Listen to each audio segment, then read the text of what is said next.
अस्सलाम वालेकुम। आज मैंने तैयार की है बीफ बिहारी बोटी मसाला। बहुत ज़बरदस्त ये रेसिपी तैयार हुई है, बहुत डिलीशियस, ज़बरदस्त।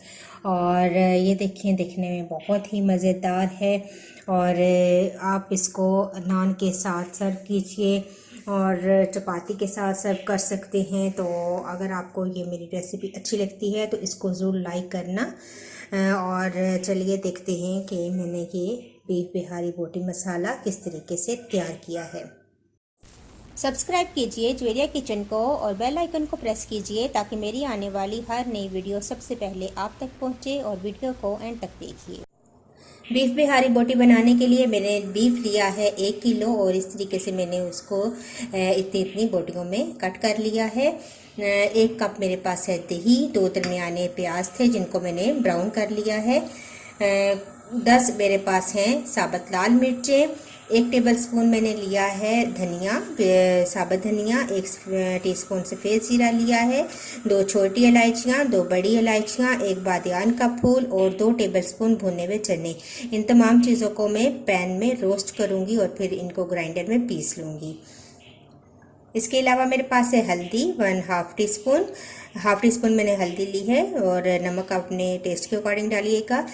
मीट टेंडराइज़र है मेरे पास 1 टेबल स्पून, ये गोश्त गलाने का जो पाउडर होता है वो। और ये है मेरे पास गरम मसाला और ये 1 टीस्पून मैंने लिया है। 3 मैंने सब्ज़ मिर्च ली थी जिनको मैंने पीस लिया है। 1 टेबल स्पून मेरे पास अदरक और लहसुन का पेस्ट है और 1 टेबल स्पून मैंने लिया है नींबू का रस। फ्राई पैन के अंदर मैं ये तमाम मसाले डालूंगी और इनको हल्का सा रोस्ट कर लेती हूँ। हल्का सा हम इसको इन तमाम मसालों को रोस्ट करेंगे। इस तरीके से इन तमाम चीज़ों का फ्लेवर उभर कर आता है।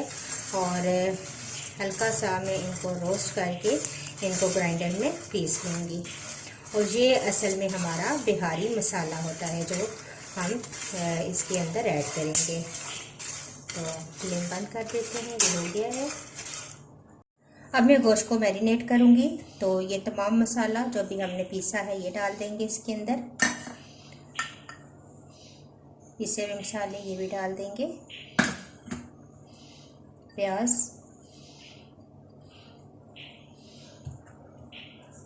सब्ज़ मिर्चें, अदरक लहसुन, नींबू का रस और दही। तो ये तमाम चीज़ें डालकर मैं मिक्स करूँगी इसको अच्छा सा मिक्स करके मैं इसको मैरिनेट होने के लिए रख दूँगी। और मैरिनेशन के लिए आप काफ़ी देर इसको रखेंगे, तकरीबन 6 से 7 घंटे आप इसको मैरिनेट होने के लिए रखेंगे। इसके बाद हम इसको कुक करेंगे।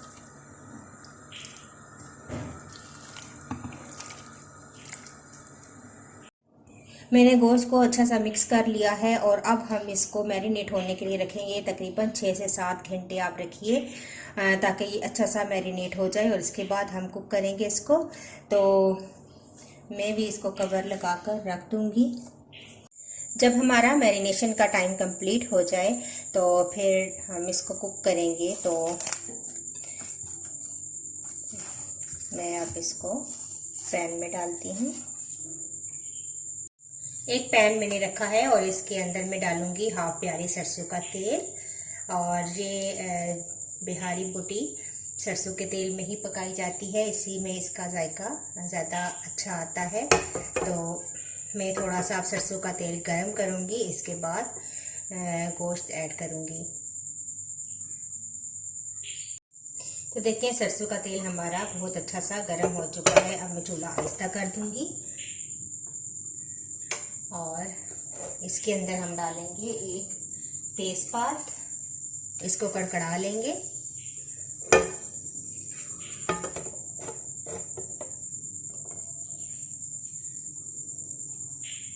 अब मैं इसके अंदर गोश्त ऐड करूंगी।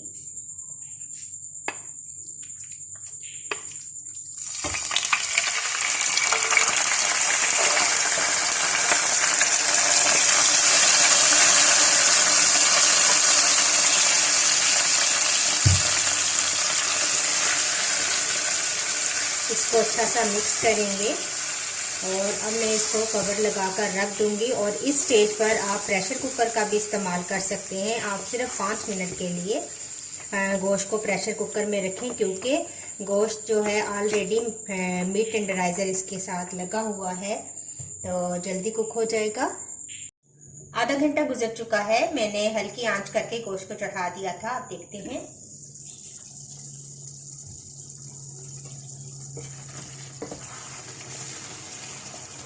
माशाल्लाह बहुत अच्छा गोश्त गल चुका है। अब मैं इसकी भुनाई करना शुरू करती हूँ, तो आंच को हम तेज़ कर देते हैं।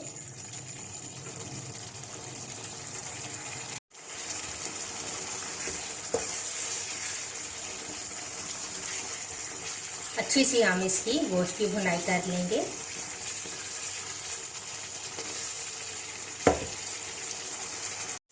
तो देखिए मैंने 15-20 मिनट मुझे हो चुके हैं। मैं इसको अच्छा सा भून रही हूँ और गोश्त अब बहुत अच्छा सा भून चुका है और हमारा बीफ बिहारी मसाला बहुत अच्छा तैयार हो चुका है। और मैं आपको डिश आउट करके इसको दिखाती हूँ। तो लीजिए मैंने बीफ बिहारी बोटी मसाला तैयार कर लिया है और बहुत ज़बरदस्त हमारी ये रेसिपी भी तैयार हुई है। बहुत डिलीशियस, ज़बरदस्त और मज़ेदार। और आप इस रेसिपी को ज़रूर ट्राई कीजिएगा। और अगर आपको ये मेरी रेसिपी अच्छी लगी तो इसको ज़रूर लाइक कीजिएगा और मुझे अपना फीडबैक देना मत भूलिएगा। नेक्स्ट वीडियो के साथ दोबारा हाजिर होंगी। अल्लाह हाफिज़।